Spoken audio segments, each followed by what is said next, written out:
देखो बहुत बार ऐसा होता है कि किसी टेम्परेरी प्रॉब्लम की वजह से स्टॉक प्राइस में टेम्परेरी डिप आता है, जो एक अच्छा मौका हो सकता है।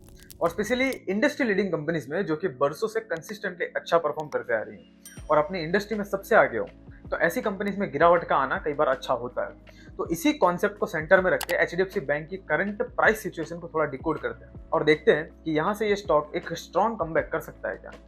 तो फिलहाल एचडीएफसी बैंक की सिचुएशन क्या है? तो जब से एचडीएफसी बैंक और एचडीएफसी लिमिटेड का मर्जर हुआ है, कंपनी के फंडामेंटल्स नंबर जो है वो बिगड़े हुए हैं। For example credit to deposit ratio and net interest margin.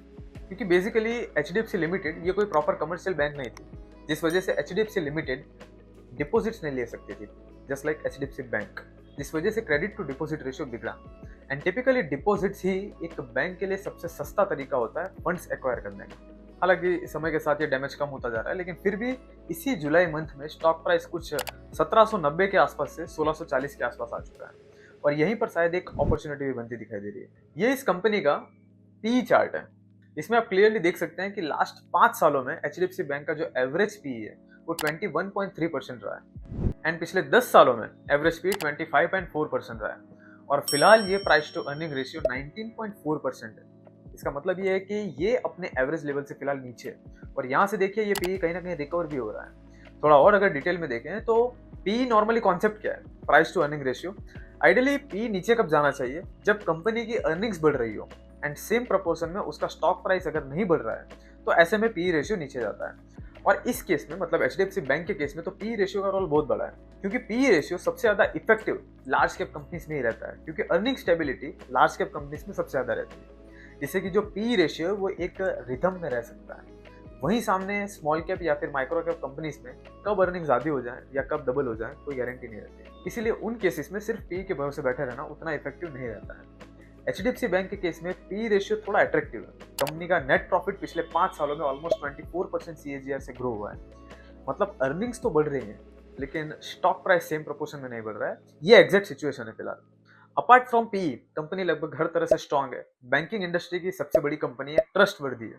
और पी के अलावा अगर प्राइस टू बुक वैल्यू की बात करें तो वो भी पिछले 5 सालों में एवरेज जो है वो 3.7 रहा है एंड फिलहाल 2.75 चल रहा है। ये भी इंडस्ट्री एवरेज से कम है। Even PEG ratio, peg ratio भी 0.8 के आसपास है, मतलब एक से काफी कम है, जो काइंड ऑफ ये दिखाता है कि कंपनी अंडर वैल्यूड है। जनरली ये कॉन्सेप्ट है कि पैग रेशियो अगर एक से कम है तो स्टॉक को अंडर वैल्यूड माना जाता है। ये सारे पैरामीटर्स, मतलब जो हमने पी रेशियो देखा, पीबी रेशियो देखा एंड पीईजी रेशियो देखा, ये सारे हार्डकोर वैल्यूएशन डिसाइड करने वाले पैरामीटर्स हैं। और ऑलमोस्ट इन सब में कंपनी अंडर वैल्यूड दिखाई पड़ती है। बहुत सारी रिसर्च फर्म ने भी इस स्टॉक को फिलहाल इस लेवल पर बाय कॉल भी दिया हुआ है। अब यहीं से इस कंपनी की एक दूसरी साइड भी स्टार्ट होती है। तो ओवरऑल स्टॉक पोजीशन देख के तो यही लगता है कि स्टॉक का जो प्राइस है बढ़ना चाहिए, बट फैक्ट यहाँ पर ये है कि इस स्टॉक ने पिछले 5 साल में लगभग कोई रिटर्न नहीं दिया है, लगभग 4-5% के आसपास रिटर्न दिया है।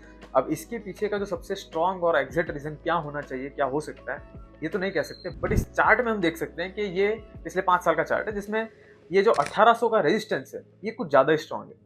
कई बार आप देखिए स्टॉक इस पर आ चुका है एंड इस लेवल पर सेलिंग प्रेशर इतना बढ़ जाता है कि स्टॉक फिर से सीधा नीचे आ जाता है। इस लेवल को ब्रेक नहीं कर पा रहा है एंड सामने कंपनी की अर्निंग्स जो है वो तो बढ़ी रही है। तो ये भी एक रीजन हो सकता है कि जिसकी वजह से कंपनी का पी कम है।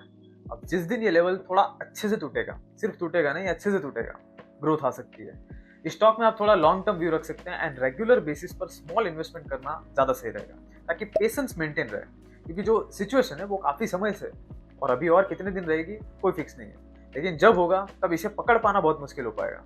तो इसलिए क्या स्मॉल अमाउंट रेगुलरली इन्वेस्टमेंट करते रहना चाहिए।